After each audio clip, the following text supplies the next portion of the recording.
ইংল্যান্ডের বিরুদ্ধে সিরিজে নেই বিরাট কোহলি, তার বদলে কে দলে সুযোগ পাবেন তা নিয়ে চলছে জল্পনা। একাধিক নাম ভেসে উঠল। এবার রিঙ্কু সিং এর হয়ে আওয়াজ তুললেন আকাশ চোপড়া। জাতীয় দলে অভিষেকের পর থেকে রিঙ্কু সিং সাদা বলের ক্রিকেটে দারুণ ছন্দে আছেন। এবার তাকে জাতীয় টেস্ট দলে সুযোগ দেওয়ার দাবি তুললেন তিনি। রিঙ্কু সিং এবার ভারতের এ দলের হয়ে খেলছেন। ইংল্যান্ড লায়ন্সের হয়ে তিনি দ্বিতীয় ম্যাচ থেকে খেললেন। রঞ্জিতেও তিনি ভালো ছন্দে রয়েছেন। ইংল্যান্ডের বিরুদ্ধে তাকে সুযোগ দেওয়ার দাবি তোলা হয়। দক্ষিণ আফ্রিকায় রিঙ্কু সিংকে দলের সঙ্গে রাখা হয়েছিল। রিঙ্কু সাদা দলের পাশাপাশি লাল বলেও যখন সুযোগ পেয়েছেন নিজেকে প্রমাণ করেছেন। তিনি সুযোগ পেলেই প্রথম শ্রেণীর ক্রিকেট খেলেন। ভারতের উদীয়মান ফিনিশার রিঙ্কু সিংকে ভারতের এ দলে রাখা হয়েছে। 24শে জানুয়ারি থেকে শুরু হওয়া দ্বিতীয় আনঅফিসিয়াল 4 দিনের টেস্টে খেলা হবে ইংল্যান্ড লায়ন্সের বিরুদ্ধে। ইংল্যান্ড লায়ন্সের সঙ্গে ভারতের এ দল মোট 3টি টেস্ট খেলবে।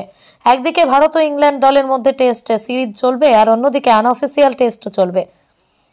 প্রথম শ্রেণীর ক্রিকেটে রিঙ্কু উত্তরপ্রদেশের হয়ে 65 ইনিংসে 57.57 গড়ে 3109 রান করেছেন, যার মধ্যে 7টি সেঞ্চুরি, 20টি হাফ সেঞ্চুরি রয়েছে। ভারত এ এবং ইংল্যান্ড লায়ন্সের মধ্যে প্রথম 5টি ড্র হয়েছিল। ইংল্যান্ড লায়ন্স 553 রানের বড় ইনিংস তৈরি করে, এরপরই তারা ডিক্লেয়ার করে ইনিংস। কিটন জেনিংস 154 রান করে জশ বোহানন 125 রান করেন। আহমেদাবাদে ব্যাটিং সহায়ক পিচের পুরো সুবিধা নেন তারা।